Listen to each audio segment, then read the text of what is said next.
Hello and welcome to Cartoonist Kayfabe. My name is Jim Rugg. I'm Ed Piscor. And I'm Tom Scholey. Going to look at David Mazzucchelli's Asterios Polyp from 2009, possibly his masterpiece. Before we dive into this one first, Ed, tell us about Red Room. Asterios Polyp, a nice, beautiful slipstream piece of cartooning.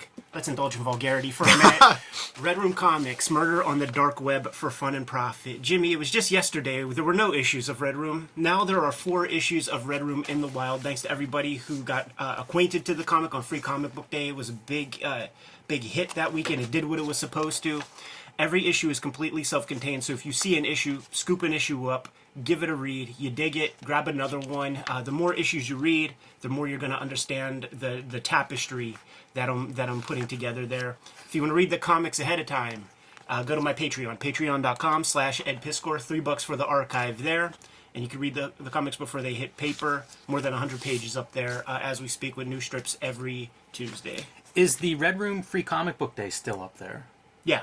So you posted this for free for people who live in a comic book shop desert or whose comic book shop didn't happen to get the free comic book issue. So you could check out your Patreon to read that for free too. Yep. For possibly new Red Room followers. It's a good primer or primer, depending on how you say that word. How about you, Tom? Where can people find more of your work?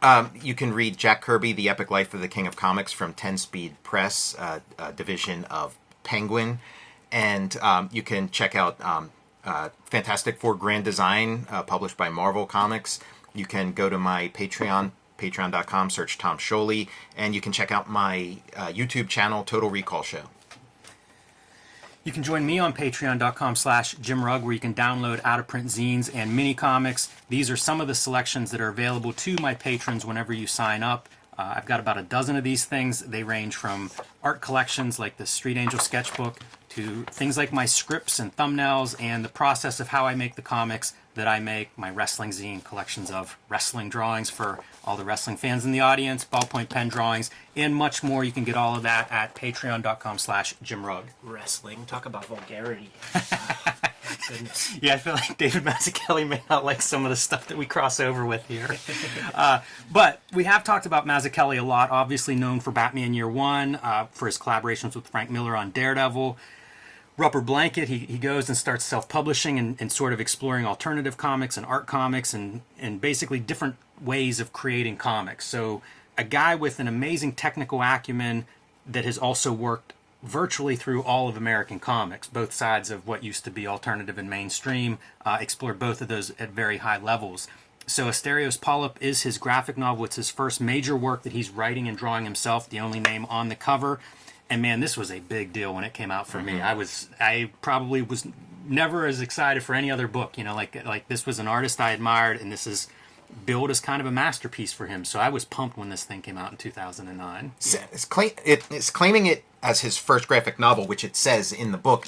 That feels like a bit of salesmanship, because it is like, I mean, and even the solo part, like, I mean, he did do that Big Man thing, even though it was never published as a graphic novel in America. It was, you know. By the way, look at the Cartoonist Kayfabe episode for that. Yeah. I think Asterios Polyp was supposed to be Rubber Blanket number 4, and it just kind of like ballooned into something else. I cut you off, Tom. What were you about to say? Well, no, this thing kind of grew like organically, and took a long time. Had a long gestation period. I think maybe like 10 years that he was working on it. Sounds right. Yeah. And I don't think anything was really published. Like once this kind of became his major project, it wasn't like he put out little bits and pieces of this, and like this was it. This sort of came out of nowhere as far as my awareness. You know, like one day there was no David Mazzucchelli comic, and then the next day this thing was out there, and I saw no. You know, I don't really read the websites or anything like that, so I don't know what the heck's going on. I don't know if there was like a lot of buzz ahead of time.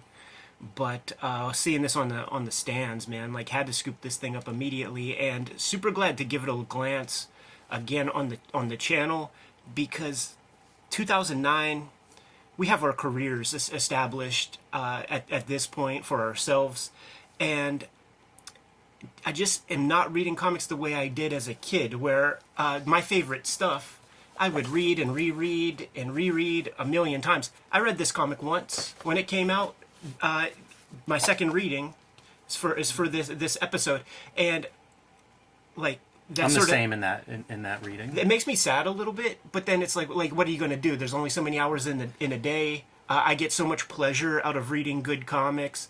This is highly readable, and if only there were another 24 hours each day or something. It's a good point, because one of my thoughts on finishing this week, the second reading, was I'm kind of looking forward to the third reading. Like I'm almost ready to go back into it, because it was a very fun, readable piece. And it's I can't sit here and give you a plot summary. It's really not that kind of a work. Yeah. Definitely a character study. And I was thinking about, our main character is the title of the book, Asterios. He is what's known as a paper architect because he designs buildings that have never been made so far. Mainly, he's an instructor and a very opinionated one of that. But not a hero, and not an anti-hero for that matter either. Like a very unusual protagonist. I was trying to think of like other comics, especially that would be comparable to this type of character. Where Wilson. Yeah. I would call Wilson sort of an anti-hero. Well, like he's an maybe this guy's unlikable. This Maybe guy, that is a good This comparison. guy's now not likable. you say that. The difference is this guy's a little like cold, a little, which is part of his character. Wilson is a misanthrope, but he's so much more likable because he's just such an asshole. Where Asterios Polyp is kind of just a little bit of a cold customer. He's not as much fun to follow his misadventures. You've convinced me. That's really good descriptions of both of those guys, because he's aloof or something. Like there's a distance there with him. It's not that he may not be a good guy. There are some hints that he's not a good guy, but that's not what comes across. Like he's not unlikable as much as he's just like almost distant. He's very much observing, showing us kind of these different worlds that he wanders through, and he's almost a guide for that reason, I think, more than a character who we're getting his opinions on humanity. Keeps that same look on his jib in every image, pretty much, man, and that's appropriate for that kind of character. These people in life who have that iceberg slim kind of disposition and can say anything, and you just can't read them. He looks as though he were designed with a lathe or whatever. Like, and whenever you see his like pure essence, it's like cylinders and things. He's structural, and like everything in this book is about contrasts and putting things next to each other. And so, like his wife Hannah is like an opposite. Like she's very like warm and soft and sensitive and so they kind of complete each other. You look at that image right there, man, and rules of cartooning. You got to identify your guy by the silhouette. That's the sort of hallmark of good character design. So when you see this motif, man, like you're never going to mistake that shape for anything but Asterios Polyp in this comic. It's one of the fun things of this whole book because it's kind of full of those formal elements. Yes. It's a master cartoonist who, I don't know if he's missing any tools in his tool shop when it comes to making comics, and they're all on display here, and I don't know that any of them are about those tools. It's sort of like several things happening as you go through this story, but you can fixate on these little details. Like the cartooning stuff it's wild. It's really almost theoretical in some places, some of the character design, some of the breakdowns, and we'll certainly point those out as we go in. But this first model of our main character is interesting because if you cover up the head, it's a very natural body style. The arm, there's some soft in and out of that. It feels fleshy. The clothing looks like fabric. And then whenever you reveal the head, it's a whole nother thing. It's this abstract shape and form, as you say, Tom, a character design that stands out in silhouette. So going to be a lot of those kind of, I don't want to call them tricks, but very fun elements that keep this story moving along and give you a lot to look at as you're going. That Mazzucchelli interview we read, he said he was aspiring towards Chester Gould. And so you're seeing that here. And especially, like, he looks like the Dustin Hoffman character in the Dick Tracy movie. And, Ed, I was going to ask you about that. As a big Chester Gould Dick Tracy fan, like, these characters, there are several that really look like they could have walked right out of a Dick Tracy strip. Yeah, for sure. You know what else? This whole book, like, the whole milieu of it, the whole, like, plot and everything, the characters, like, it feels like, okay, I want to make something for the New Yorker audience, the people who read the New Yorker. So it's academics, all this kind of stuff. And the Asterios Polyp character looks like the Eustace Tilly. Yeah. Yeah, absolutely, man. This is his apartment, and one of the few major plot elements is the apartment burns, and it kind of puts him on this journey. Is kind of a homeless nomad for a little bit at least. But it's something I miss in the reading is the disarray of his apartment. Things had gone wrong before the apartment catches fire. You know, you see past due notices, you see just filth and, you know, disgust and dead plants. He's already slipped. Like, something has happened before this fire. Yeah, presumably, you know, if this is our third read, presumably maybe things went south for him when he broke up with his old lady. Yeah, I think so. And then the lightning striking, it's, you know, Greek mythology is like a big theme in this. So this is like the gods and their fickle nature and how they can just like snuff you out in a second and totally change the course of your life. And then when you mention like his homelessness and stuff, it sounds, you know, like the Odyssey or something. It sounds like a Greek kind of story. It's a good point. One I hadn't connected, but all of those Greek references would put that kind of perfectly in place. I linger on this page just to point out some of the color, because color, it's fantastic throughout this. He's doing some really exciting things, and you see it whenever it's like, oh, lightning strike, you know, like, let's remove the blue and just go with this purple. He'll play with color throughout this, play with lettering throughout this. So all those formal elements, you know, it's from page 1 that those things are here and present. And again, very fun for reading experience. You mentioned New Yorker. The other reference I would pull out is something like Jimmy Corrigan that I think connected to that audience. And I think there's some, I don't know that Mazzucchelli's channeling that directly, but I feel like everybody who was making comics, and especially literary kind of comics or alternative comics, Jimmy Corrigan changed stuff. You know, like it sold, I believe it sold around 100,000 copies, which was almost unprecedented, especially for a graphic novel, and it was selling to this other group. You know, it was selling to that McSweeney's and New Yorker crowd, and I think other cartoonists took note of that. And especially graphic novels, you know, became like that buzzy word, not just for manga or, you know, mainstream superheroes, but also for the art crowd. That New Yorker world, that is Mazzucchelli's world. He's going to like these kind of parties that Asterios Polyp is at, and he probably feels like shit that all he has is like Daredevil and Batman that these people are like goofing on. So it's like, I want to make something so these people will shut the fuck up, you know? Art Spiegelman shaming him for a superhero. Yeah. The academic pissing contest kind of conversations of these parties, and a lot of the conversations that Asterios is involved in, they do feel very authentic. You know, It feels observed. When I was a kid, catching the bus, going to Phantom to pick up my comics, you know, I'd take a little detour to like even just like the McDonald's or something as a kid, and there would be professorial types, super smart people that like in your civilian life, in my life on this side of the river, they would be the smartest person ever, but there are two smarty pants like engaged with each other and shitting on one another, and like it looks very childish, but they're also extremely smart, and there's those kinds of... Yeah, intelligent doesn't mean like mature at all. Well, there's that Let me just mention real sure. quick. The fire reminds me a lot of Fight Club. You know, and this is a decade after that movie, you know, I don't know, 15 years or so after the book, but, you know, it's that cleansing thing, and I suppose that's probably not novel to Fight Club, but that would be the other pop culture place where it's like this character's life is, you know, changed based on all of his belongings disappearing, you know, through a fire. So a cleansing, you know, a rebirth. Those people you were talking about, that choreographer is like that. And because when he's like just a big baby, and then when things go wrong for him, he like reverts completely into an infant. This is a pretty neat trick too. There is your hero in his you know, tip-top form, and here he is now. Yeah.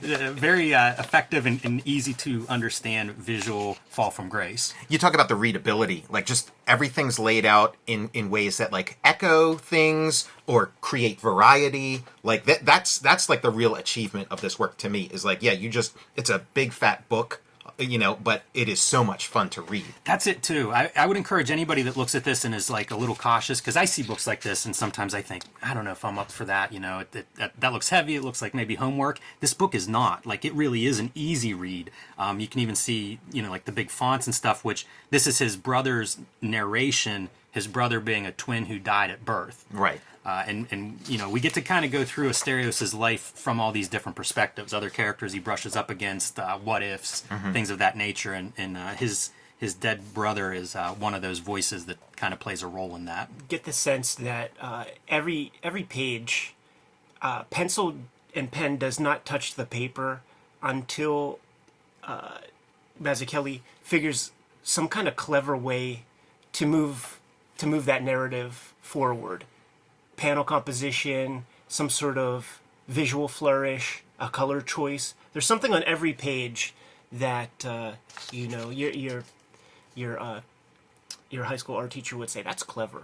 Yeah, I feel like that's his nod to Image Comics, right? Each page has an anchor. Now,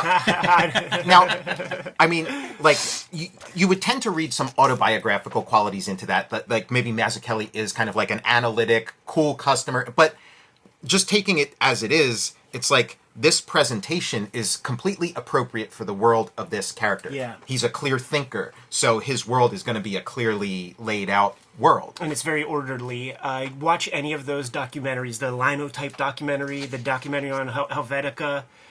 If we see a good image of Jim Rugg at the house, like on the recliner reading his comics, there's like a pristine kind of like design floors that like these people can't turn off. It's everywhere. And even when he's down and out, man, he still has that in his spirit.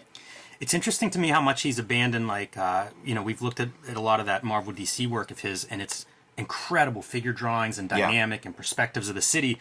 And a lot of that stuff isn't in this book necessarily, and yet you get these pages that are just stunning, as you say, Ed. Like, every page he's figuring out something to make it look amazing. And it's almost a lot of it's a new vocabulary compared to what he's coming from in Daredevil and Batman.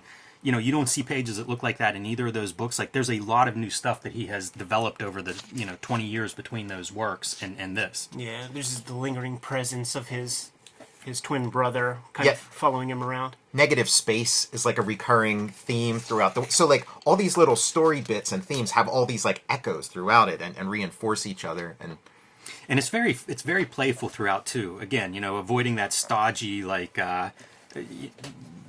elitist kind of point of view, where you see him sneaking under the turnstile and his deceased brother's ghost going over the turnstile, like a Bowery boy, or like Not Me from Family Circus. And they keep reinforcing like the Orpheus thing, and his brother is kind of like the ghost, kind of like Orpheus. I forget his wife's name, but bringing her ghost as his companion coming out of the netherworld, and like he can never look at her. Throwing his credit card, maybe the last piece of this identity, into the busker's case there. It is funny that like the New Yorker point of view, because then it's like, here come the working slobs, and it is like the point, like this elitist point of view of like this guy who's always doing these malapropisms, and this is fun. He's getting off the train, and it's sort of choices, right? Which directions is he choosing to go? Mm-hmm. And a variety of people that he's encountering, from the guy on the train that's asking for money and picking his nose, to who knows what this woman is, stranded sick woman, yes, sitting on her suitcase, not doing too well. She's experiencing like a similar moment to him, maybe not as grand, but like, yeah, she's kind of having a real at her worst right now, and like, just go away, don't even look at me.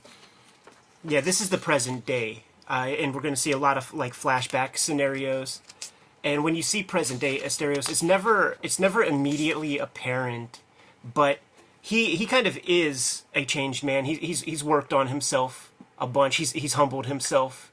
Maybe the fire is what caused that. Yeah, he's lost it all, and now he's lost all the structures that buttressed his identity, and now he's just left with his essence. Interesting as the characters are questioning, reality and self and what makes you, and going through and encountering these different characters, and you get to see kind of City of Glass Mazzucchelli, where it's like pull out all these different ways to represent someone or different styles to draw, figures. You get to see him showing that skill off a little bit here. Down to the lettering, when we see various characters, everybody has their own lettering style, and it complements their kind of personality. Nothing here is without thought. Nothing. There's something I think about, like for me personally, and a lot of creators, when they're working on a long work like this, usually it starts out looking a certain way, and then by the end evolves into something else. But for this, it's like he figured out how he wanted this thing to look, and it's insanely consistent. It's like to a molecular degree consistent throughout, which I think is probably like the best. Like, that's something to shoot for. It's not always achievable. It's one of the great successes for this book for me is how well this stuff lands. Because you don't need to be advanced in your comics reading to understand what's going on in this page. Like, visually, he's able to communicate very complex ideas almost instantly. It's I think that's something he's interested in, and I think he does it very, very effectively throughout this. This is interesting as we see like Asterios breaking down into this, the cylinders and sort of the structure underneath him. The Platonic geometry. One of my favorite pages here, it triggered me, Jimmy, because Yes. it reminded me of like teaching workshops, and the way that I described that whole experience was like what's his name, Bobby Fischer, or one of those chess grandmasters, and you're in one of those rooms with like 30 people, and you just go from person to person, like, do this, do this, do this. Yes. Hit your little clock, go to the next person, this, clock, keep going. Only difference is Asterios, He's roasting. yeah. Now he's hitting him with the hip hop. He's playing at dozens. the moments like this are where I like Asterios the most, where he's like real like misanthropic and just like a little bit evil, and it's like, and I want him to go more in that direction again, like a Wilson or something. I want him to be a little nastier, have a little more edge, but that's just not who he is. He's still aloof. These teachers would get a lot of respect. Like when I was in art school, there was and I think he's still affiliated, this dude Mike Chen. That people were chasing that A in his class, and he would not be shy about things. Also, Art Spiegelman, like it's very famous that there were like 3 walls for critique because there were 3 types of students, man. And there were those students that were there that were just being babysat and doing what their parents wanted them to by going into higher education. So you get wall C, you get the shit wall, and we're not going to be spending too much time with your critiques, man. Like when we're putting Kaz's work and Drew Friedman's work on this wall, they're gonna get a little bit more time in class than your nonsense. That's interesting, that kind of separation. I always think one of the problems with our education system is how much the for lack of a better word, the bad student, the amount of time they demand versus the student where you're like, wow, this person is really special, and yet they get the least time. I don't play that game. Yeah, it's kind of a problem once you start getting into this level, right? Whenever you're really like, okay, we're searching for the person who might produce this book, we need to give them the attention. This is a scene with him interacting with different female students, shows him a bit as a womanizer, another one of his faults as characterized by this book. So you're seeing him move through there and then eventually meeting Hannah, who is his partner through most of this book, at least most of the flashbacks in this book. I don't know if they're actually married or not, but certainly living together for a long time period. He talks about her as his first wife. Okay. And they do. She serves him with divorce papers. Yeah, there's a marriage piece where they got married in '86. So probably the second major character, depending on where you put his deceased brother. I didn't count pages or whatever, but it does seem like the kind of chapters, there'll be pure white pages that delineate kind of like a chapter break or something. It feels like issues almost, like a nice 32 page, like a solid comic pamphlet length sequence. Another thing that makes it easy to read. It's real easy to put your bookmark in there after reading a few of those chapters and picking it up the next day. Like I'd like to see the person who can put it down, honestly, man, because it's so readable. If you have the time, you just sit with it at once. Showing him his tattoo on his inner lip the guy's riding with on the bus. The repulsion. Like looking away and talking, man. That's a very specific piece of body language. And it's funny considering what he looks like at this stage, right? He survived a downpour, a fire, has nothing to his name, needs a shave, unkept, and yet he's still repulsed. This is his colleague. This is like the level that he's at. True. These are his equals now, not all those snooty types from a couple pages ago. That's a funny point. Looking in the mirror, in other words, here. And amazing what he can do with almost nothing. Jimmy, It's such a simple panel, and it's fantastic. From the technical aspect, are we looking at Pantone inks here? Probably. Yeah, I would guess, because I don't know how you're... Yeah, I think so. Yeah, I didn't even think to count colors, but really it's the blue, there's a pink, there's purple, and there's this yellow kind of ochre color.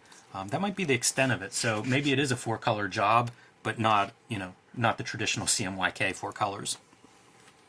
Again, seeing, like your flashbacks, seeing his mind wandering to, his father and kind of how his father's life ends there. Yeah, like the height of his powers and then his, last days. that's a great visual moment considering where he's at and who he's talking to. Is like, well, you never know what you might have been or I might have been, and where we are now. Asterios has been like thoroughly humbled. Yeah, I think that's right. Gives him his Zippo lighter on his way out. Doesn't smoke anymore, and that guy seemed interested in it. Can I have that? We seen the earlier portion when he took, his prized belongings. The Zippo was one of them, a watch. What was the other big, the Swiss Army knife. Yeah, and we'll see that Swiss Army knife again. We'll see it all over again. Yeah, that's true. Gets off the bus where his money runs out, where the ticket took him as far as it could, and the first thing he runs into is this auto repair shop that needs a worker. So the working class. Oh, I'm stuck here with a bunch of average Joes. Where he meets Stiff Major, a retired porn star. and you talk about Bowery Boys. He talks like is it Satch or Slim? This feels like a reference to Gasoline Alley, because it was all about. It started That's out as a car comic, and he looks like a character straight out of Gasoline Alley. I was going to say his proportions are almost the same. Yeah. Yeah, that's a call. Dude, he kind of is. Make. It's freaking Walt with a mustache.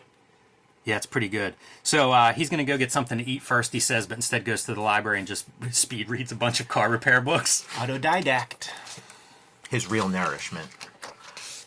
And now we have our flashback getting to flesh out his relationship with Hannah a bit more. And again, you get to see him in unflattering light, right? In these kind of interactions, Ed, that you're talking about, intellectuals sort of sparring with one another at a party. She's a fun design, too. Mm-hmm. She has a slight underbite that's so subtle.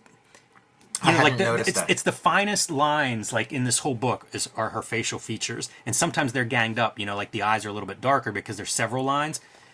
Again, interesting, just Mazzucchelli doing everything. Every trick, every tool, everything he's got in his disposal seems to be on display here. She is a Japanese character, at least in part, and, mangafies the eyeballs a little bit.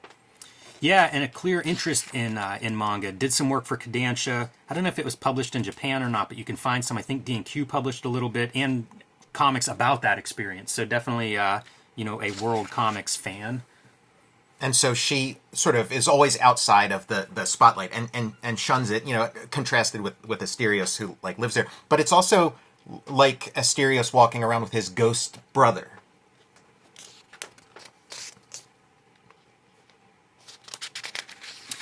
Again, nice use of color. This is one of those four colors, this pink-red color. Barely see it up until this point. It's like he's reserved it for this moment because this is now a chance to see a different character, introduce a different important character, and give it the color to make that stand out. Look at this wildness of letters making up figures. Yeah, that's the Dadaist professor. This kind of stuff, it looks simple and whatever, but there's so much work that doesn't show up on the page that goes into composing something like this. Just the thought. It's incredible. We often will point out crowds or character designs. This is probably the most extreme example of that, where you've got a party, but everybody's represented beyond just, a different nose or a different body type to even different elements composing the figures. It's taking the pyramid from Scott McCloud's Understanding Comics, grabbing a little piece from here, grabbing a little piece from down there. When you look at that pyramid, you can't ever imagine a Mary Fleener interacting with a Drew Friedman, but Mazzucchelli's well, let me show you. Yes. Scott McCloud was a very vocal fan of this book, and it does seem like this is written directly to his interests, at least. That makes a lot of sense. Obviously, Mazzucchelli very active in the '90s whenever Understanding Comics would have been at its apex for discussion and stuff. So it doesn't surprise me at all. I love the different representations of trees too. Again, it's not just characters that he's applying these kind of ideas or investigation to. That's a really different way to express foliage and trees to create that setting. Well, that a bunch of pages ago, there was that little square with all the different apples in it, right? And it was every different way you could draw an apple, and that feels like that's an exercise that you would take in an art class of how many different ways can you depict an apple. He's a funny dude. You watch those videos where he's speaking to different classes about the formal aspects of comics and things to do and to not do. When he describes things that you don't do, he'll pregnant pause and say something like, but that might be interesting. Like, you can just tell that he's like figuring out a way to break the rule but make it work in his favor, and he's doing that like in real time in these classes as he's describing stuff. I didn't notice this before. All these characters have their own lettering styles. This is the television one. It's pretty elaborate, and it feels like overly produced a little bit, which makes sense because that's a television voice coming out. Well, very specific, like 70s. Yeah, because the kid's watching Poppy Seed Avenue, which I'm thinking is like Sesame Street, which starts in like 1969, has a little bit of a psychedelic, bell-bottom kind of thing to it. So he's kind of creating the graphic representation of that kind of world. We talked about him as Walt. I wonder if we like compared his son to Skeezix to see like how they'd line up. That's pretty good. Yeah, wow. Yeah, you get to see some of the visuals of Poppy Seed Avenue there too.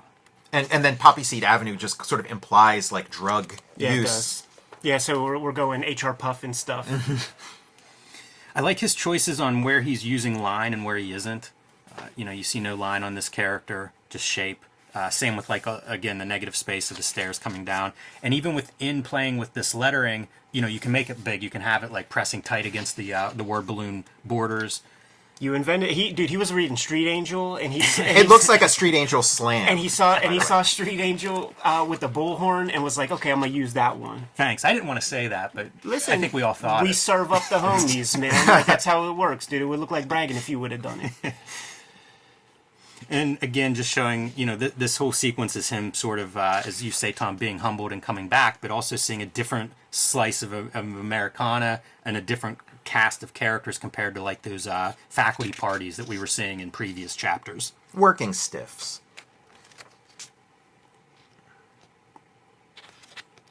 I pause because like I'll encounter these drawings that are just like, wow, it's almost shocking. It's just attention grabbing whenever you come up on some of this stuff. This character and like the way he's drawn, like particularly in the previous page, feels like a more like an approach that comes a little more naturally to Mazzucchelli, where like a lot of his characters are very clearly like designed and very figured out in almost a scientific way.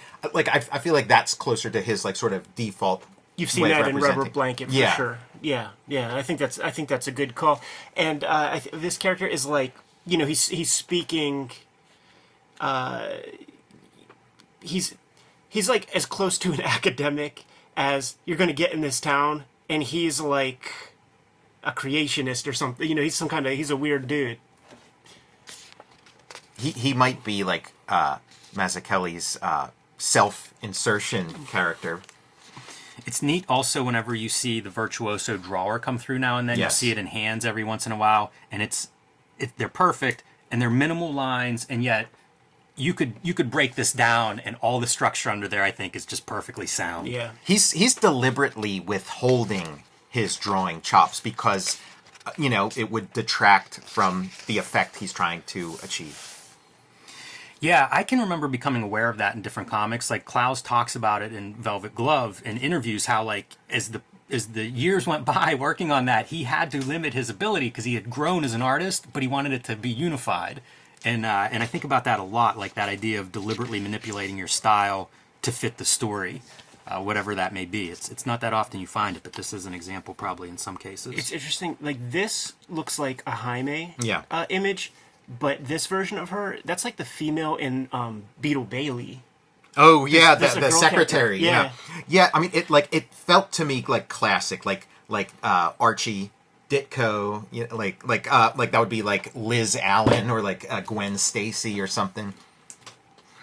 Kind of neat to see that tear that resembles the lightning bolt that we saw in the opening pages. That impulse to withhold your drawing chops. It's very smart. I understand the thinking behind it, but sometimes it also feels to me like it's sort of like retentive. It's like almost like the artist's like withholding, like in maybe not such a nice way. Whenever graphic novels like really started, and the idea that a cartoonist is gonna like go away for a while and come back with like a giant book. Let's talk about like Family Values or something like that, Sin City book.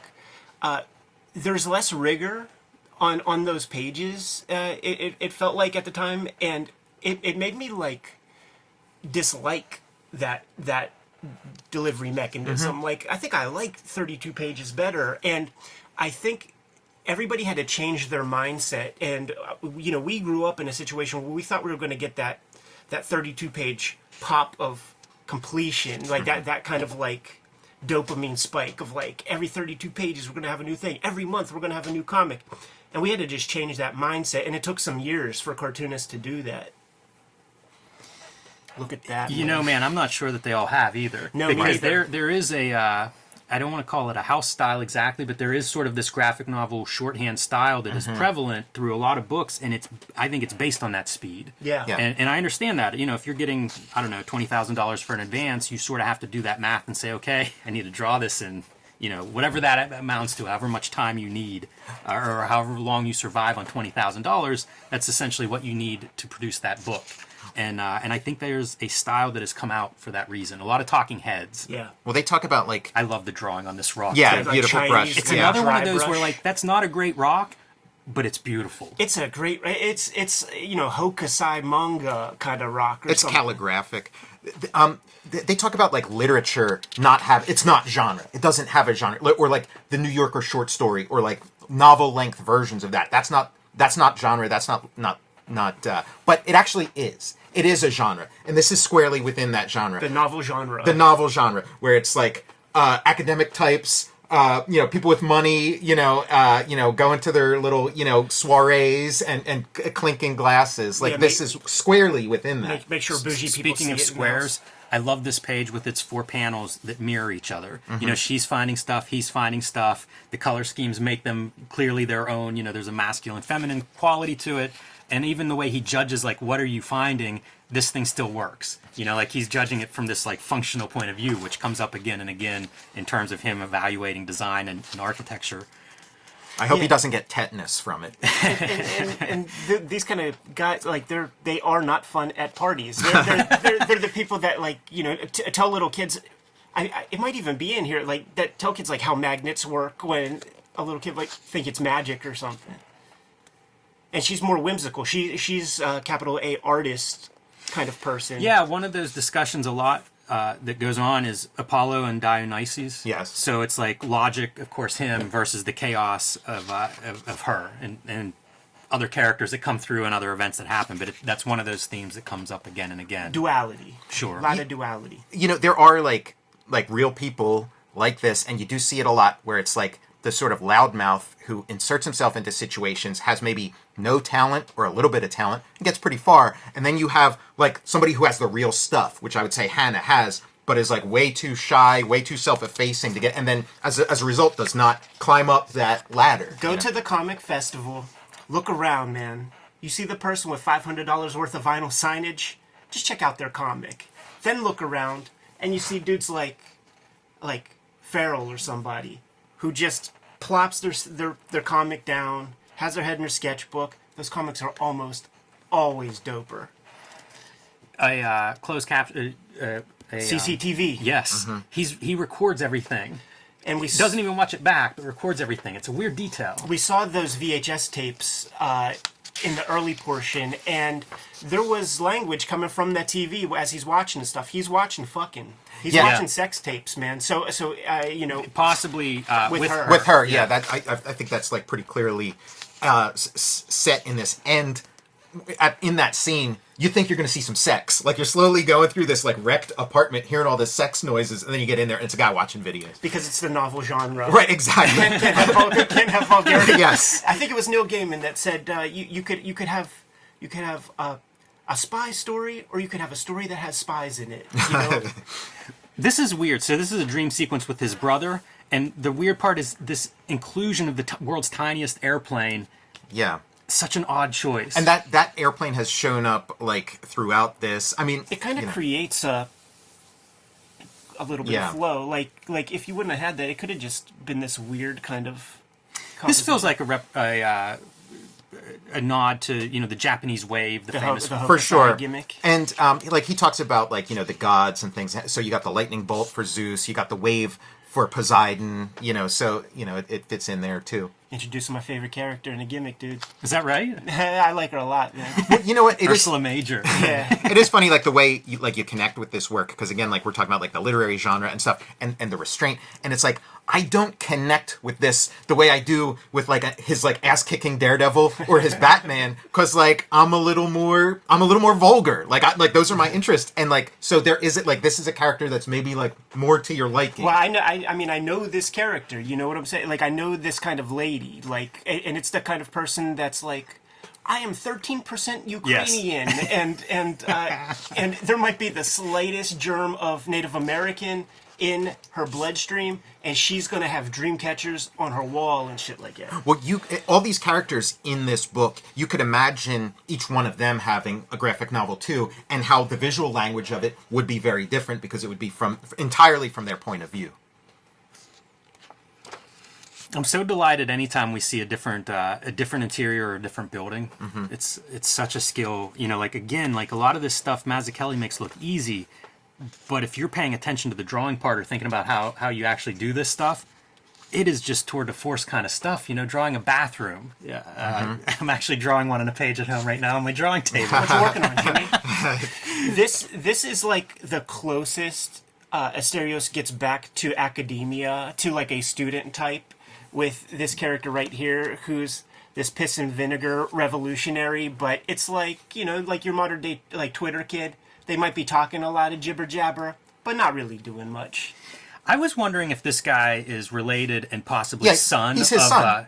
Do they say that? I think somewhere? that's established, because he's isn't so visually the Yeah. same. Like his head, you know, the same shape. Okay, that makes me feel a little bit better. Or I don't know that it's established, by the way. you might be right because I think isn't Manana his daughter?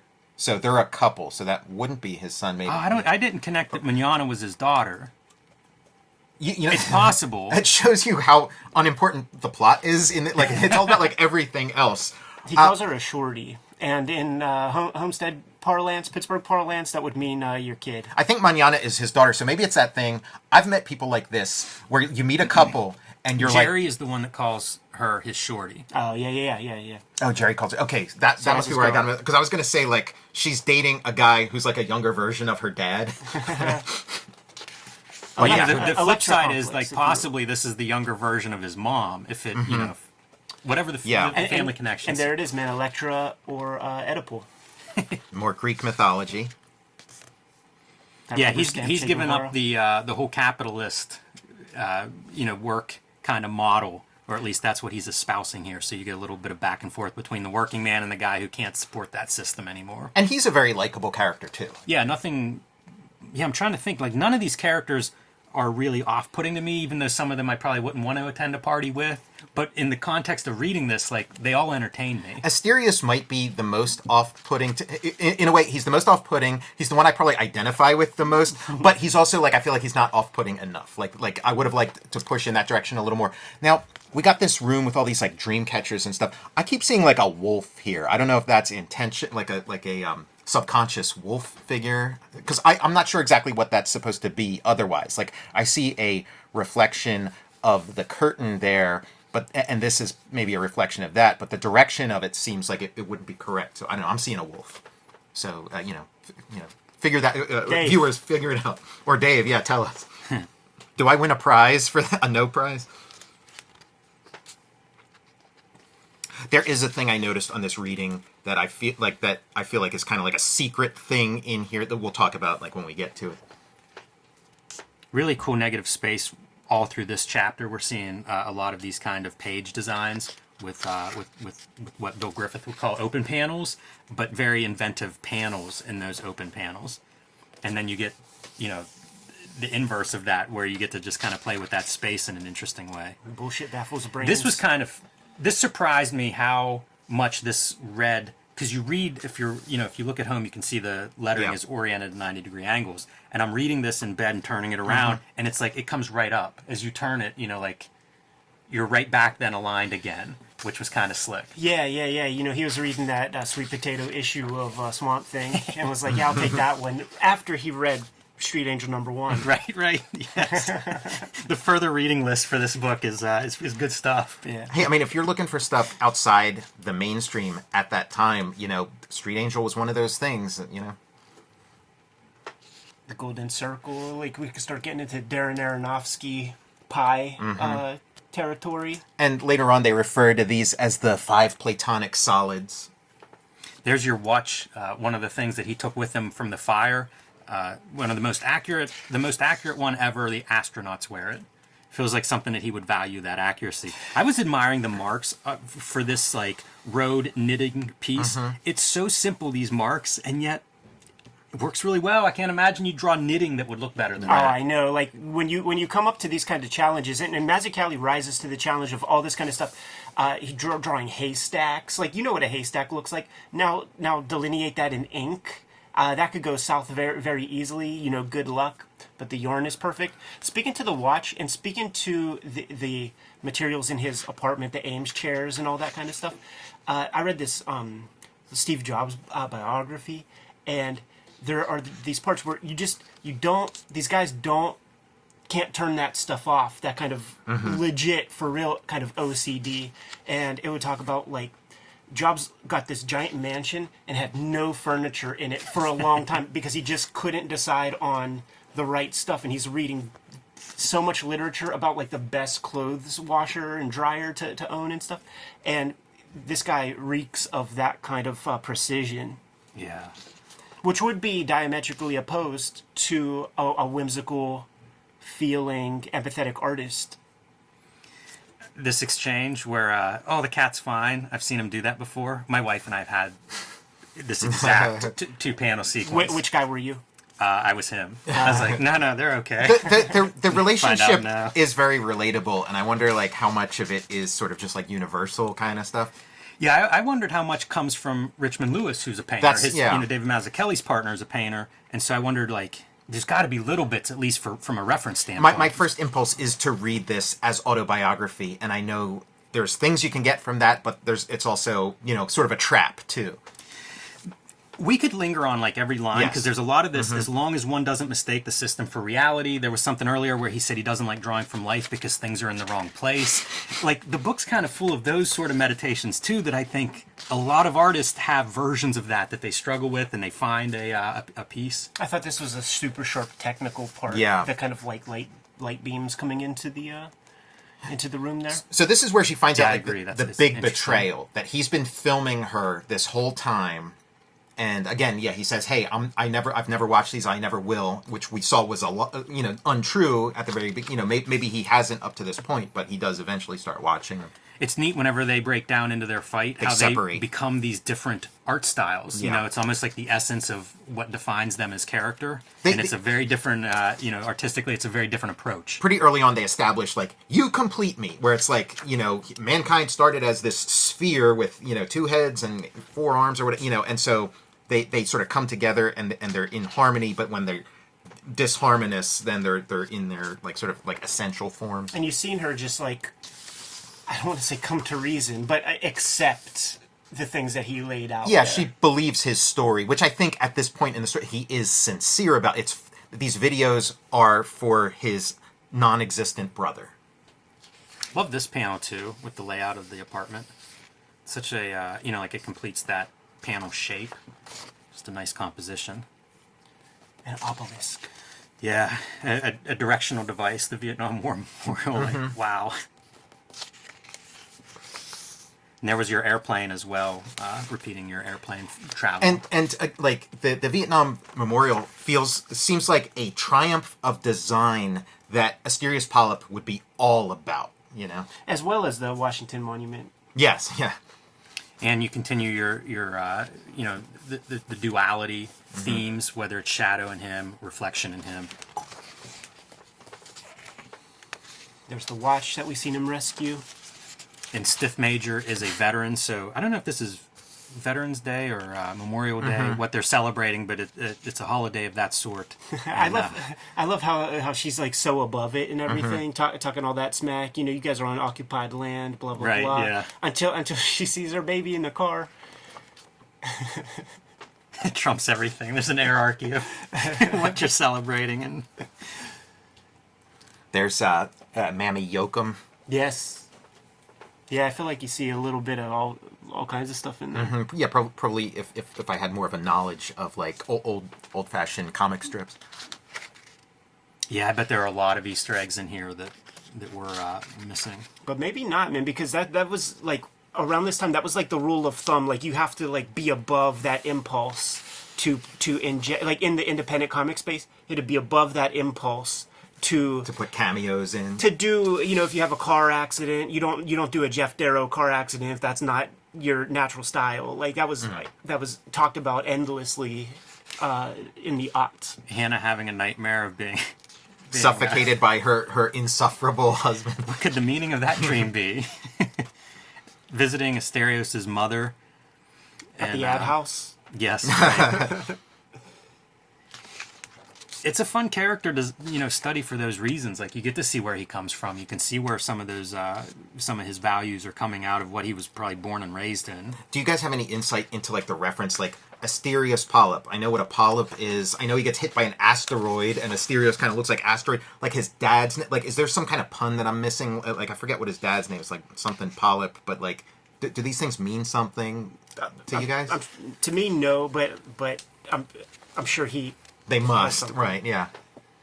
Isometric perspective. Why, man? Because you don't need correct perspective And to this tell this kind of story. this kitchen is so specific too. Like I know the kitchen he's talking about, and I know the era of like we had a kitchen like it's like a 50s kitchen. Yeah, I can recognize even like the edge of the table. Yeah, as the something table, I've the seen tables with linoleum, that. yeah.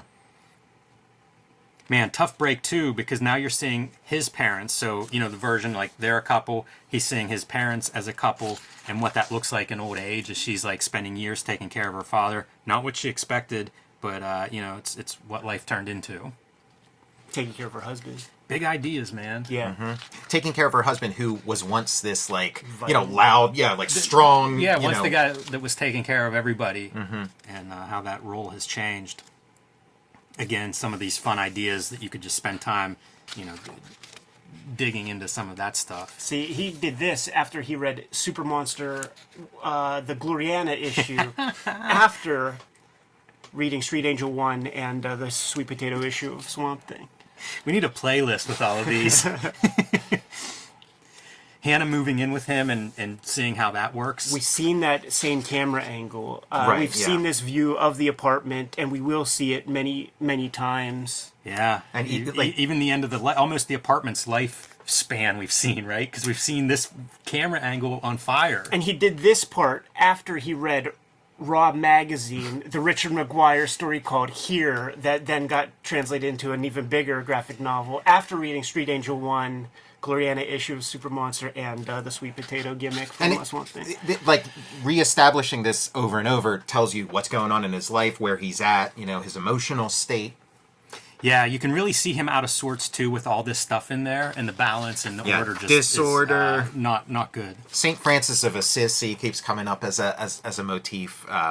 Somebody who's like I think is like really important if you grew up like Catholic and Italian. He's a big guy. Those are those like cancerous Etzel brick too, by the way, that all the cribs in Homestead are made out of. Just scratch that dust off and breathe it in and watch what happens. Is it Asbestos.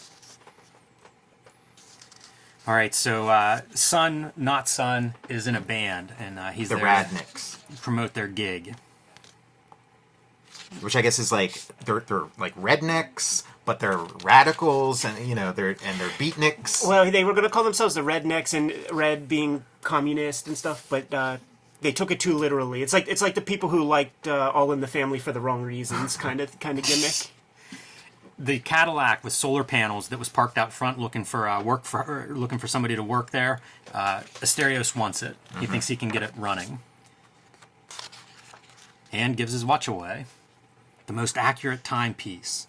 Well, he talks about like in design, anything that's not functional is decorative, and there is something that's like pure function, a solar-powered car. Like how could you be against that?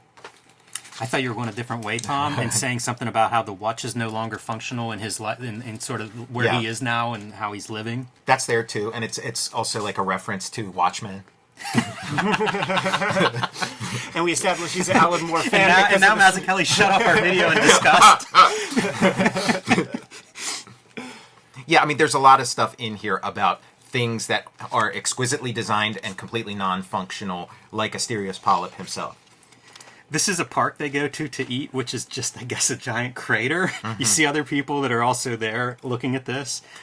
These exist, these kinds of like weird local places where it's like, that's a hole in the ground, that's a rock, like what are we doing? But it sort of becomes, you know what this reminded me of was Ice Haven. And Ice Haven has like that big rock thing that's next to the town. Has a big story to it, man. Bill Griffith would go there on his cross-country tour and do a zippy strip about it. Yeah, for sure. It's like, what's this? Makes for a good 2-page spread. What's at the center of this book? Nothing. A big gaping hole. Like when you get to the center, like all the important stuff is in the periphery. And it also establishes this like meteor that's going to be showing up later in the story, and they talk about meteors the size of grapefruits, these giant, catastrophic meteors. Yeah, we saw that oddball in the diner was talking about the close brush with an asteroid. So here he is getting congratulated for this like great insight that he has about the pine cone, which he just took from Hannah like earlier in the story, and she hears him getting complimented about the brilliance of his idea, and he's like, "Oh no, that was He's not saying, "Oh, that was Hannah." He's taking the compliment. And this is our introduction to Willie, who I did not realize, like we're nearing past the halfway point. Whenever he shows up, I was thinking he was more present in this story. Mm-hmm. So funny how you read this stuff and the memory is just different. Even reading it this week, it's a little bit different. He's kind of a great villain, kind of like the Penguin or something. And like you just hate him, but he's kind of like awesome too. And for like what an asshole he is. Yeah, fantastic foil. Because a lot of parallels with Asterios. Two bloviating douchebags. Changes his name, his last name, depending on the play that he's doing and promoting. It's a very unflattering mirror that is being held up to Asterios. And openly just hits on Hannah the whole time. Yeah, really like just like sexually charged, like invasive language nonstop. And I don't think it's ever like said, like it's maybe hinted at if like during her long times away from home and with him, if there was some kind of, thing that goes on. I am of the opinion there wasn't. But you're right. I have nothing to base that on except just my judgment of her as a character. Well, like I lean that way too. But it seems like this 3 a.m. phone call is supposed to hint that maybe there isn't. And I think maybe the important thing isn't whether something actually happened or didn't happen, but Asterios' reaction or non-reaction, that he could not give a shit, which ends up being like their divorce isn't over some kind of big scandal or cheating or something. It's about the fact that he just doesn't give a shit about it. Like, he pays her no mind whatsoever. It's like a non-event, a non-action causes the dissolution of their relationship. And he stiffs them on checks, which is apparently a common every time. Every time that happens. Yeah, man, we've heard stories. Famous cartoonist, man. That's true. The king don't pay for dinner. Well, this is like, like they talk about dining out on a story or whatever. This is what this guy does. He regales you with this personality he's invented for himself, this like aloof, figure, and then skedaddles. Dream or vision of his brother had his brother lived.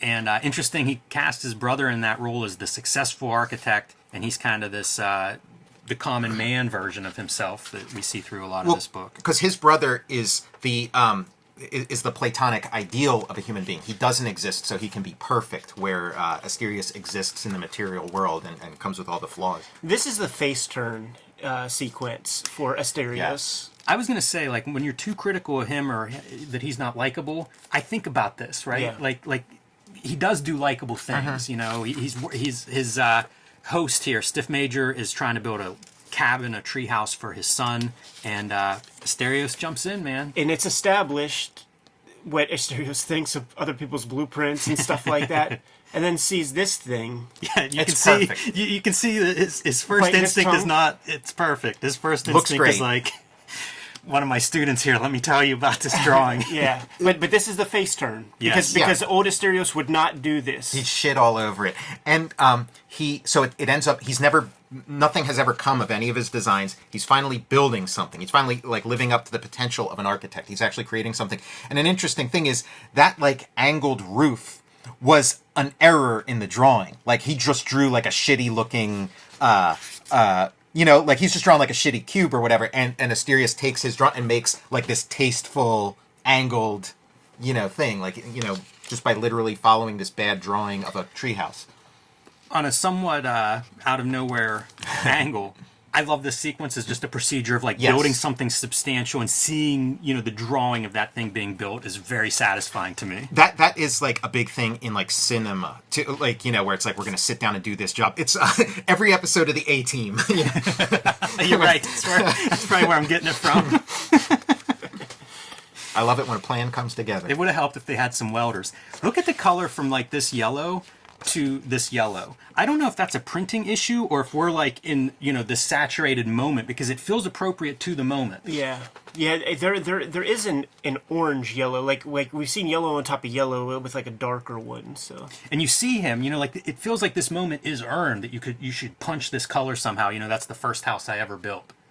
It's a great moment. He, that face turn isn't just his attitude towards everyone. It's also almost life turning towards him. There's our character in silhouette. But yeah, like I said, this is the face turn. Like, Yeah. you talk about him doing likable things. I think from this point forward, in the present day sequences, he's a changed man. Mm-hmm. Like perhaps even old Asterios would have probably tried to bang that lady. Probably. Yeah. We see he's a womanizer early on. And here's the negative space talked about. The gutters. He does really well with having those kind of conversations and this thing not being drugged down by them. Absolutely. Yeah. Like it's real. It feels authentic and it works for the purposes of the story. Yeah, you make a book about your genuine interests.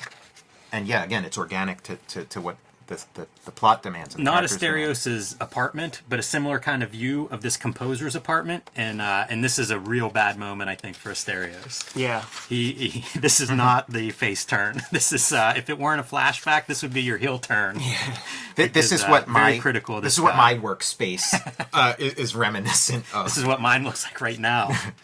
Mine ebbs and flows, I always say, depending on where I'm at in a project, and right now this is where I'm at. I think about this scene all the time, and I forgot that it was from this book. I'm always thinking about the guy who's got all his sheet music everywhere, and I didn't realize it was from this until like rereading it.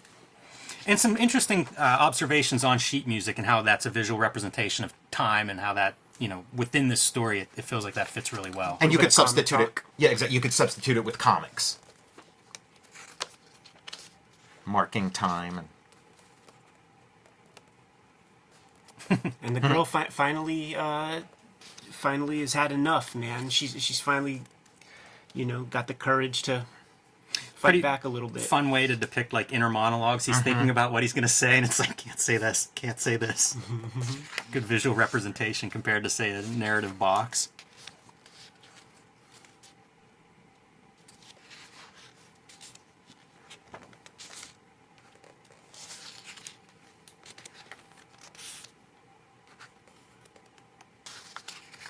Kind of neat. You mentioned Richard Maguire's here earlier. Yeah. This feels almost like a like a direct reference to that comic. And for all our joking around about Street Angel, I have no doubt Mazzucchelli's read here and probably talked to Richard Maguire about it. That's a comic that I think made a mark on generations. Yeah, Mazzucchelli's a reader of Raw magazine, so he would have seen that initial strip for sure. I even think like both of those artists exhibit a high level of control and certainly graphic design in their work. So it feels like I bet those guys have had some really good conversations about making comics. This whole sequence, these multiple pages, are kind of like about just being human, just being alive, and all the little gross little things. Like, but this sequence bothers me a lot. Like the hair on the soap, the ear, the Q-tip stuck in your ear.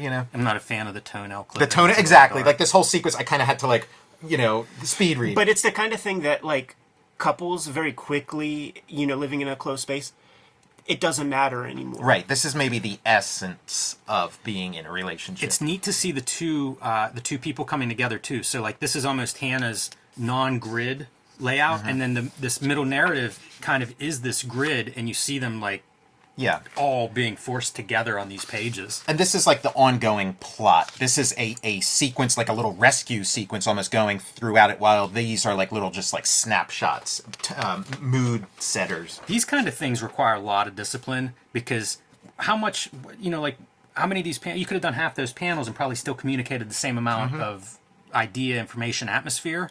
So it takes a real commitment to be like, nope, I'm going full on with this clear montage kind of background. And this busy montage you talk about, and then now we're in emptiness. Well, it's a breakthrough, like if that middle piece, this kind of is that we did it. We've got your ear fixed, we found out how to live together. And reminds him of the difference between those kind of moments that were maybe not, so great for him in the moment, but now comparing that to now where there's just nobody there. Yeah, and the same kind of thing, that blister on the foot, the exact moment that, or the perfect thing to trigger that memory. So he was talking to that producer about what a cliche the Orpheus story is, and how it's like a hack thing to do. So now we have an extended Orpheus There's our segment. Cerberus. The Dave Sim reference? Not the aardvark, not Cerebus. I was about to say Cerebus. It's so I always say Cerebus instead of Cerberus. This is another sequence of drawing that I really love. I love the heavy blacks with that that hatching, like the fine pen line hatching. This is the Whiz Comics #1 reference of Billy Batson getting on the train. There's a bit. It even looks like a mask a little bit that he's carrying with that T-square. Yeah, I like that T-square. It's like Gary Panter, but that other mangaka, Suje, blah blah blah, who would be in Raw as well, would have these kinds of lines and that kind of storytelling in a way. That's interesting because I was thinking like Bluch. Yeah, a little bit. And but so I know the manga artist you're talking about. I can't think of his name, but I recognize that exactly. Suje Y as opposed to the other Suje. This T-square. What people at home are mad at that pronunciation. Nah, man. Is that right? It's not Shug? Frederick Schott. When we did the shoot interview, man, he said it straight. This T-square is Orpheus's harp. Yeah, Jim, you're confused with Suge Knight, the CEO of Death Row Records. Oh, my fault. Yeah.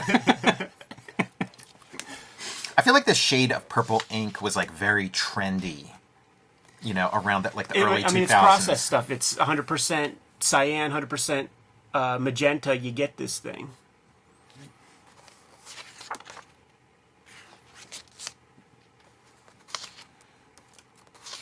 And so he's going to take Hannah out of the underworld, out of the grip of Pluto or Hades. Such a cool sequence, too, for being a wordless sequence. Like, he really has put everything in this. Back up a page. This looks like one of those, like, Lind Ward, early novels. I was thinking, like German Expressionism, some of those early films, Cabinet of Dr. Caligari. With some of the shadows and weird shapes, The silence would fit both of those things too. Yeah.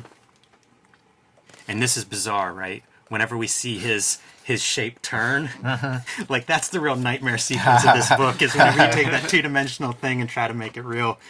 I forget. Just recently, I read somebody said, if you saw Charlie Brown walking down the sidewalk as 3D, it would just be that. It might have been Mazzucchelli. Yeah. Okay, there you go. So there's his moment. That's it. That's demonstrating exactly that. Have we only seen Asterios Polyp in profile up to this point? Yeah, I think so. I think so. Yeah, that's Whenever interesting. you'd see him turn, it would be like that 3D, where it was like he was cut out of 2x4. And now we got another guy we only see in profile. This is an odd sequence for me, and I can't totally figure what to take from this scene. So they go out to the local bar to see this guy, his band playing the Radnecks. This is the Love and Rockets reference. This feels like the Love and Rockets world of like bands. I'm good with going out, but Asterios gets attacked here whenever he's in line to go to the bathroom, and that part to me it's an odd element within this story, and I'm not sure what to take from it. If it's just, listen, we're doing a cross section of people. These things happen. Like, there are violent people in the world. I don't know. It just seems no good little deed out of goes nowhere. Unpunished. It looks real similar to the guy. That It is is him. him. It That is him. And he's got the lighter. And so this guy that he had an act of kindness towards, months later or whatever, bites him in the ass, blinds him in one eye, and is like, hey, that guy I just beat up looks familiar. I did not realize till now that that's the same guy. Yeah, me neither. That's interesting. Took that third reading, man. It's also a function of Asterios being sort of down and out, doing good, but there's still more that can be taken from you. And the fickleness of the gods, the fickleness of life, that, you could be doing all the right stuff and still in an instant it could all get washed away. Yeah, I wonder if there's rumination on relationship too, because like here's a guy that Asterios was more or less kind to, gave him something, and that's your payback. That's the kindness doesn't mean this is the person that's going to take care of you whenever you're old and in bed. Right. Yeah. Yeah, and here's where this guy like this is what he is. He's just like a baby walking around, and he has all his fancy language to try to get people to give him his baba, but this is what he is. Yeah. And yeah, here's the fickle gods dealing out death to whoever the fuck they feel like. And then here's the divorce papers. And again, there's no like incident. There's no like, oh, you did this or you did. It's like you didn't say a word when this guy. This makes me wonder now if these are part of the papers that burn up in the opening. Whenever we see his apartment in disarray and there are all those bills and past due and stuff, I wonder if that divorce papers are in that pile.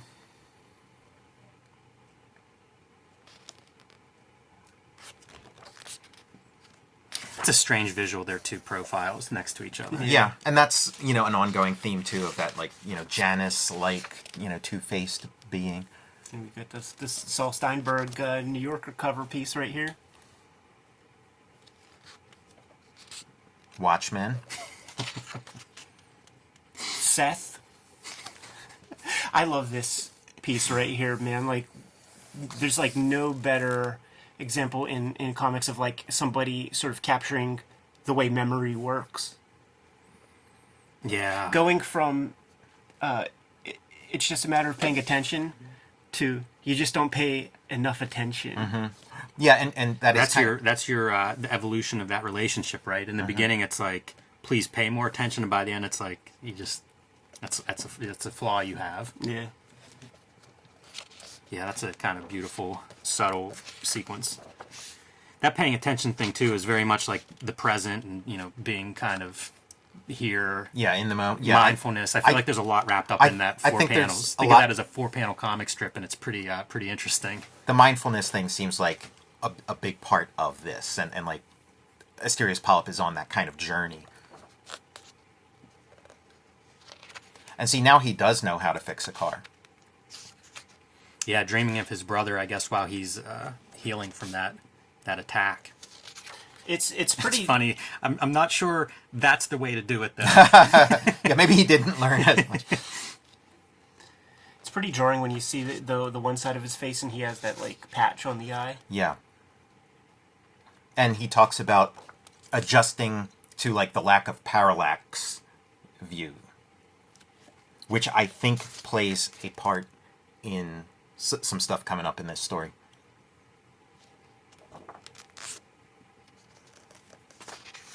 But yeah, look at that thing, man. Like, we've seen him establish so much with with this kind of profile. Like, when you see it perverted just a little bit, it's very jarring. It's perfect comics language, too. Yeah, it's just barely a circle, yeah. and we all read it the same way. Working on the car. Yeah, it's reading up on solar. So he's an autodidact. This is your, parallax, the parallax, like, show it. Don't Yeah. just tell us that it's different. Or assume that we know it. Yeah, I feel like there's a payoff to the parallax thing, too. I remember hearing Elon Musk talking about solar vehicles and how, like, you need so much space for them to work. Like a van, you might be able to get away with a little bit of solar power so one because of there's those some big- surface. It's perfect. The Cadillac is the perfect kind of car if what you're looking for is surface. The downside, of course, is heavy as a tank, so you also need a little extra power to move that thing along. I love this sequence too. As a cat lover, grabs this cat, that sneaks up into the tire, into the wheel well. And this is the same as that guy he gave the lighter to on the bus. That's a fine thank you. The cat, kind of like gives him a little scratch and or swat. earlier And runs they away. talk about animals, and he's like, man is animals plus language. And so, in some ways it's like, well, the cat behaves this way, and so does this guy man. on the truck. Right. Yeah, and his behavior is like an animal, and then his language is the fuck you tattooed on his Yeah, and it's, like Hannah disagrees with him, thinks that's an oversimplification. So, again, going back to that two views of all this stuff. These little skeezicks doing mimic smoking. I love thinking of them as gasoline. Yeah, I mean, that's like 100%. Hey, I mean, Frank King. Yeah, it doesn't feel like an accident. Gas. King. He's spelling it out for Yeah, us. come on, people. If you didn't put it together by this point in the book, here it is. Fun seeing him blend some of these different colors together, too. That's where this kind of like approach, this disciplined approach to color, can really pay off. Is in those like gradients when you. This is like page 1 of Akira. Yeah, it is, man. Only time you see that like very vibrant green. That's true. That I would bet is two color. You know, I think he's spot coloring that to make it.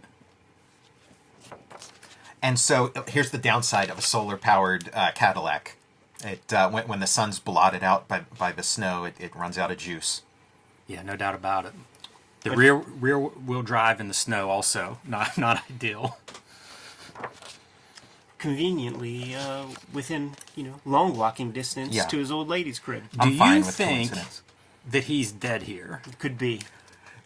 Well, he could be died and goes to heaven, and this is heaven. There's a lot left up to interpretation, as is part of the literary genre. Sure. Yeah. It's not without groundwork being laid either. Whenever Yeah. he visits his mother, he and Hannah talk about it as they're driving away. Like his mother doesn't believe that death is the end of those relationships. So it's not like you're his dad stuck in that bed for all eternity. It's sort of like there's some future, and in a weird way, like this is his future. After death, possibly. Yeah, I mean, it is like he has arrived at paradise. Like he has conquered all his demons, and now this is his reward. I mean, I think you can make a strong argument for what you're talking about. I don't personally view it that way, but I think it's interesting, and you can make. Here's that one more argument in favor of that interpretation. The color palette here is different. It's like all the colors are now being applied and combined in some cases. You know, the green you pointed out, Ed. We haven't seen much green. This is a different green than the one I pointed out. This is a totally different look. You Yeah. know, like this could be a heaven stand-in Sure. where it's like it is the full palette. He's at this point he's a fully integrated human being, and now he's finally able to see the world instead of the way he's projecting it, see it as it is, see it in all its vivid colors and warmth and range. This is fun too, and that's a really hard thing to draw. Like if you're going to have an artist and then try to put their art in the book and have it not be horrible, like this is a cool image, We've, you know? we've seen examples. Yeah, lots of them. It's a lot easier to mess it up than it is to have like a nice panel like that. And it's like, Asterios has obviously been spending a lot of time thinking about her, and this is like she's been thinking about him too. This you see like his influence on her work. Yeah, because her work before that, it was very. It was Lydia Dietz. It was Sculptures. Lydia Dietz's mom for sure. Yeah, that's what I meant. Yeah, her mom, Catherine O'Hara. And so they're having this cozy moment, and now instead of them sort of having two totally separate conversations, they're intertwined. They're like two people holding hands. Yeah, there was a specific moment earlier in the story where they're going back and forth. No, you tell the story. No, you. And then she's the one who sort of like wins out. She starts telling the story, and he would talk over her and change like her narrative a bunch, and just step on her conversation. And here they're totally woven together. And it starts separate, and then their word balloons start to butt together, and then their balloon tails start to tangle. They get more tangled. Now the border between the two is gone. Now they're like really smashing together, and they're like, Yeah, you'd think they would unravel whenever she Me Too's him at the end. Well, you know what, man? This is the part where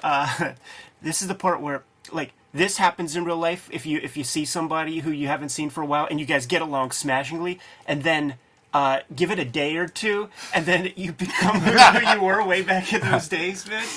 Well, that's why in fiction you stop, Yeah. freeze, the end. They lived happily ever after. And now their word balloons are completely overlapped. Trying to figure out if that's it's a new font that they make together. Oh, their unified font of combining the two together. That's a smart. This is nice. And then What's that noise? And then we get the Eddie P ending. So if he wasn't dead already, Right. It's like, okay, this and again, it's like, kind of like, it's a little cynical, but so here's the thing that I got on this reading, because like them being smashed into oblivion, like he's found paradise, and maybe that's something to meditate on, that it's like they have this moment together, even if this moment only lasts like 3 more seconds, they have it, and that's important, and before it's all snuffed out the way we'll all be snuffed out. But I don't think this work has earned that sort of ending, or like that, like Asterios Polyp isn't nasty enough. Like for this, I think that all that establishment of most asteroids are grapefruit sized that they establish early on, and the parallax thing, I think we're not seeing a giant asteroid hitting his house. I think we're seeing a grapefruit sized asteroid in the extreme foreground and them in the background, and that these two are just okay. Again, it's an interpretation, Here's the my argument for why he does earn it, because they have these conversations about time. Yeah. A lot, and I feel like you reach that ideal, and in a way, like time is this subjective thing. Yeah. So reaching it is the thing. That's the eternity of that achievement, as opposed to needing the asteroid not to be here so that we can actually live this out for 6 months or 6 years or 50 years or whatever, however long that time is. Like, it's all sort of it's a blink. Yeah, and that was my interpretation prior to this most recent reading. Like, I think this is like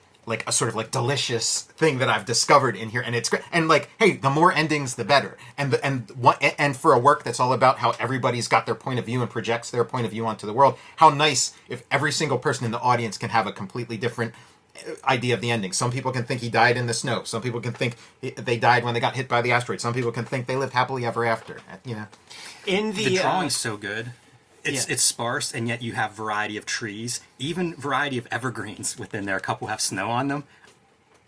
He kills me visually. Yeah, I was just gonna say in the novel genre, the literary genre, things are left up to interpretation. For sure. And like this isn't as heavy as, like, maybe his ambitions were to create something, but this isn't as heavy as like the literary this it's not James Joyce. This is light comedy, like him getting his eye injured, and we don't know if it's a permanent injury or if his eye is no longer there, or if we don't, we're assuming it's gone, but that's the worst thing that happens to these characters. Again, is still within the range of like a comedy, like an All's Well That Ends Well kind of story. Like, this isn't like the sort of bleak sort of thing that you would often see in literature, and especially as like trends come and go, sometimes that is really like that sort of thing of like, oh, it all sucks, it all fucking sucks. Yes, that's what Chris Ware. Chris Ware, that the fuck you tattooed to your inner lip. This isn't that. It's a real virtue for me. I mean, it made reading this very enjoyable. It makes me want to read it again because of that reason. Because like, it is kind of a world to go through, and as I say, like, visually, Mazzucchelli is just he's pulling out everything. And you want a little bit more ending there, right? What's Geezy's up to? Exactly, right. He's watching that night sky. He's watching those falling shooting stars. Making wishes on those shooting stars. So this is like The Last Jedi. How many endings do you need? And again, like the first time you're reading this, and maybe the first 10 times you're reading this or whatever, he got snuffed out by that asteroid. So then this is like this sort of little capper to it. This, life goes on. It's quite a book, quite an achievement. Was highly celebrated. I think it won 3 Eisners, 3 Harveys, LA Book Prize. It was very well regarded whenever it came out, and it's still available in print. I saw it listed online, so you can even get it below cover price. This would totally be a book that would be like part of a class. Like, everybody in the class at college has to buy a copy of this. It's a fun book to talk about. Yeah, it's very it invites discussion. For a person who grew up with the grid, seeing just different pieces of formal play, yet keeping the comic narrative highly readable.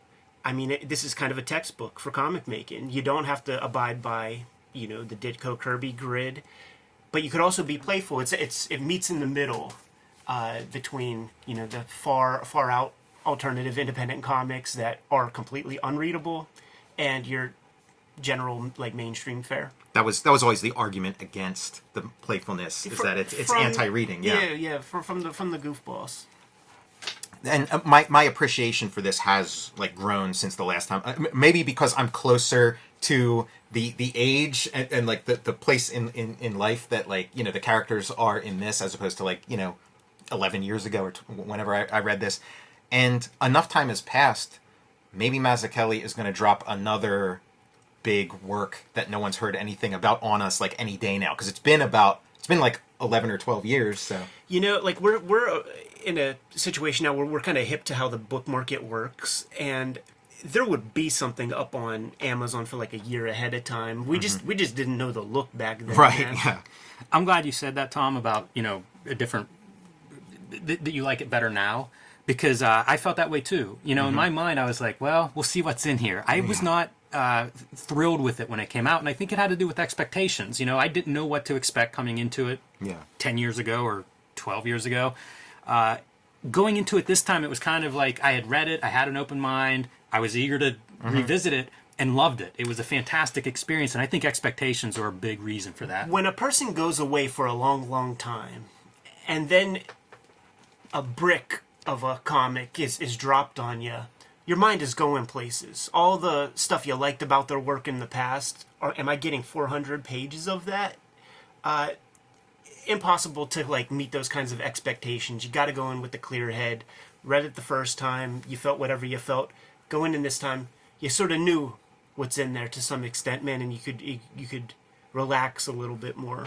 12 years ago, in maybe your car, Jim, I think the three of us had a very different discussion about this book. So if only we had the tape running back then.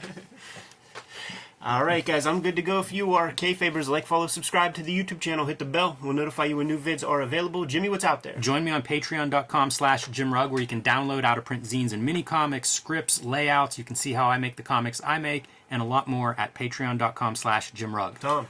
Read Jack Kirby, The Epic Life of the King of Comics. Read Fantastic Four Grand Design, and check out my YouTube channel, Total Recall Show. Red Room Comics are in the wild. 3 issues on the stands as we speak. Your store might still have some straggling copies of the free Comic Book Day comic. Get it while it's hot. Every issue completely self-contained. If you want to read the comics ahead of time, hit up my Patreon, patreon.com/EdPiscor. $3 for the archive there. Well over 100 pages of Red Room Comics to date, with new strips every Tuesday. Subscribe to the Cartoonist Kayfabe e-newsletter at the links below this video. You can also find Cartoonist Kayfabe t-shirts and merchandise at the links below this video. Given those Martian orders, Jimmy, we're going to be on our way. Read more comics.